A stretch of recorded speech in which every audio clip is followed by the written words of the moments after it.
All right, in this video, we're going to do another cube root of a binomial, again, using the binomial cube instead of the cubing materials. So our problem today is the cube root of 157,469. And if we do our tick analysis, grouping every 3 units from the right, we do see, in fact, that it will be a binomial. All right, so when we look at our chart, we want to see what's the largest cube we can make that is less than 157. So again, if we look at the cubes, we have 216 for 6 cubed, and we have 125 for 5 cubed. So we're going to go ahead and start with the 5 cubed. So I'm going to let that represent my 5 cubed. And I'm going to write a 5 in the tens place. All right, so 5 cubed is equal to 125. So I subtract 125 from 157, and I'm left with 32. And I bring down the next digit. Okay, so to build up my cube, I need to build on all 3 dimensions. So I put 1 there, I put 1 here, and I put 1 here. Okay, and I know that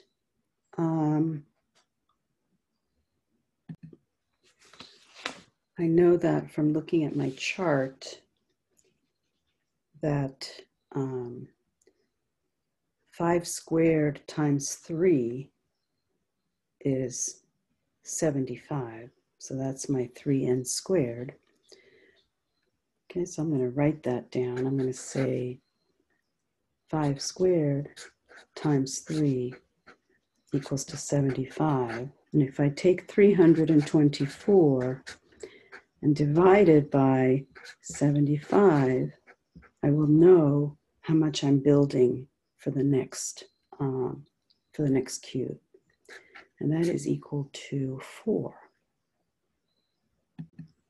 So I'm going to go ahead and put in my 4, but I'm not going to fill it in just yet because I'm not going to fill it in. I just dotted it in because I obviously need to confirm that number before I can fill it in. Oh, and I wrote a 73 here. I meant to write a 75, okay, which comes from here. Okay, so 324 divided by 75 is how I get my 4. Okay, so I have 5 squared times 4 taken 3 times. And that is equal to 300. So I now subtract 300 from 324. I'm left with 24.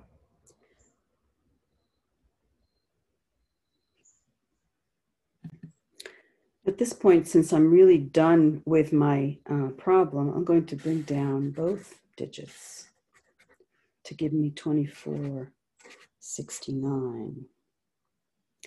Okay, so then I know that this is 4 squared times 3 times 50, because remember, this 5 is really 5 tenths. So it is 3 times 4 squared times 50, which is equal to 2400. Sorry, I couldn't see that. 2400. Okay, so I'm going to subtract 2,400, and I am left with 69. I want to go over that again to show you how it is that we did that. So we know that this is we have 5 squared, right?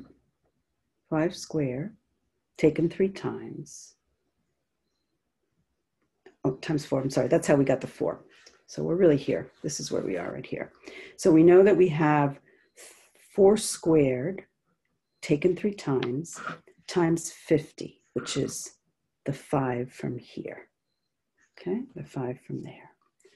All right, that gives me 69.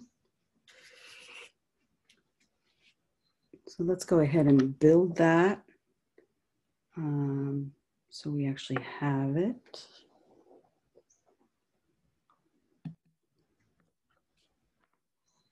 So there is my 4 squared taken once, my 4 squared taken twice,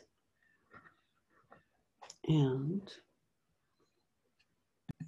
my 4 squared taken 3 times. Okay, hope you can see that.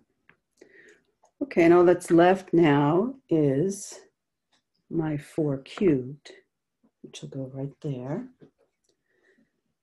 So 4 cubed equals 64. I subtract 64 from 69, which leaves me 5. That is my remainder. So I have in fact confirmed the 4, so I can fill that in.